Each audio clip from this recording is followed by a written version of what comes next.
A year ago, my life had collapsed around me. I'd worked myself into exhaustion. My father died suddenly, and my relationships were in turmoil. Little did I know at the time, out of my greatest despair was to come the greatest gift.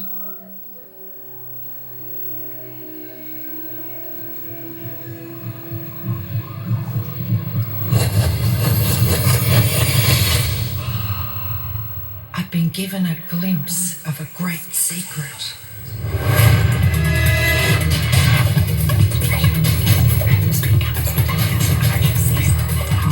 I began tracing the secret back through history.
Greatest people in history.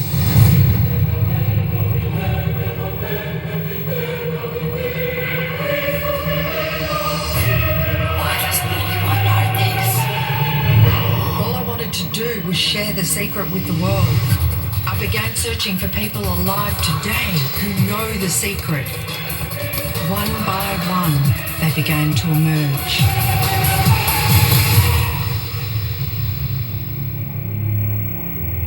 Know this secret gives you everything you want. Happiness, health, and wealth. You can have, do, or be anything. Ô Nice, dá um toquinho aqui no vídeo do Bob aqui. Dá um toquinho no vídeo, Bob, eu acho que aquele ali no meu. Não toque. Vê, não, senta ali na cama. Vê se eu acho que parou, tá esperando ela pra pôr no YouTube. Parou, não parou? Esse aqui? Eu clico aqui. Na bolinha aí. Aqui, na bolinha. Tá iniciando. Tá iniciando? Aqui, ó. Ai, graças a Deus. Obrigado, amor. Nem chegou ainda. Tá. Não tá vendo aqui rodando, Márcio? Não dá, porque eu não posso sair daqui. O seu aqui tem vídeo. Tá saindo sua voz, você sabe, né? Puta merda. Tá falando, tá saindo sua voz. É.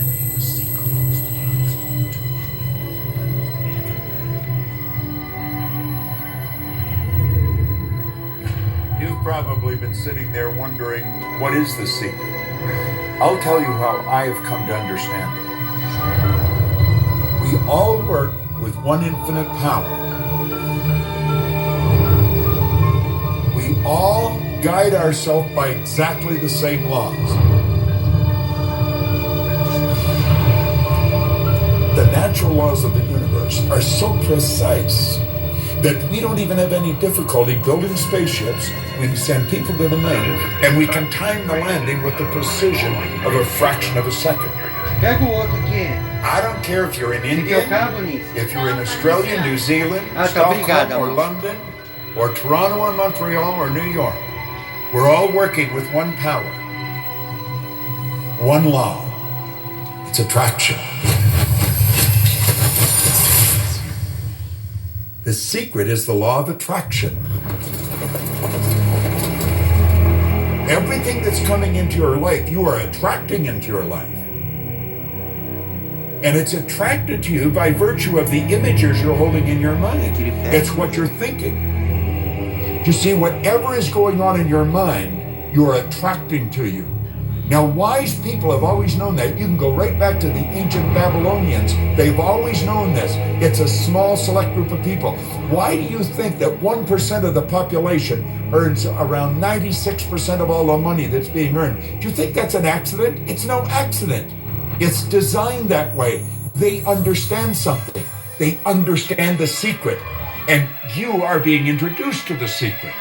The simplest way for me to look at the law of attraction is if I think of myself as a magnet, and I know that a magnet will attract to it. Very basically put, the law of attraction says that like attracts like, but we're really talking at a level of thought. Our job as humans is to hold on to the thoughts of what we want, make it absolute clear in our minds what we want, and from that we start to invoke one of the greatest laws in the universe, and that's the law of attraction. You become what you think about most, but you also attract what you think about most. If you see it in here, you're going to hold it here. And that principle can be summed up in 3 simple words. Thoughts become things. What most people don't understand is a thought has a frequency. Every thought has a frequency. We can measure a thought. And so if you're thinking that thought over and over and over again, or if you're imagining in your mind, okay, having that brand new car, having the money that you need, building that company, finding your soulmate, if you imagine what that looks like, you're emitting that frequency on a consistent basis. Thoughts are sending out that magnetic signal that is drawing the parallel back to you. See yourself living in abundance, and you will attract it.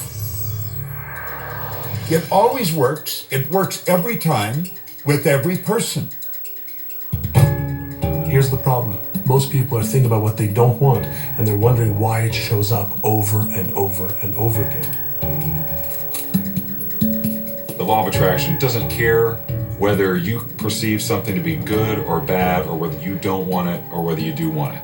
It's responding to your thoughts. So if you're sitting there looking at a mountain of debt, feeling terrible about it, that's the signal you're putting out into the universe. Wow, I feel really bad because of all this debt I've got. You're just affirming it to yourself. You feel it on every level of your being. That's what you're going to get more of.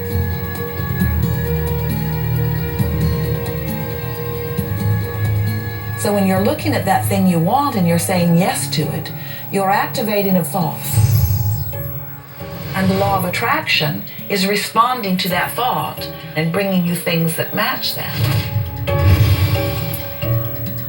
But when you are looking at something that you do not want and you shout no at it, you're actually not pushing it away. Instead, you're activating the very thought of what you do not want, and now law of attraction is lining those things up for you also. This is a universe that is based upon attraction. Everything is about attraction. The law of attraction is always working. Whether you believe it or understand it or not, it's always working. You might be thinking about the past or the present or the future. But whether you're remembering or observing or imagining, still in that process you are activating thought. And law of attraction, which is the most powerful law in the universe, is responding to your thought. Creation is always happening. Every time an individual has a thought or a prolonged chronic way of thinking, they're in the creation process. Something is going to manifest out of those thoughts. Law of attraction says we'll give you whatever it is you say and focus on. And so if you're complaining about how bad it is, what you're creating is more of how bad it is.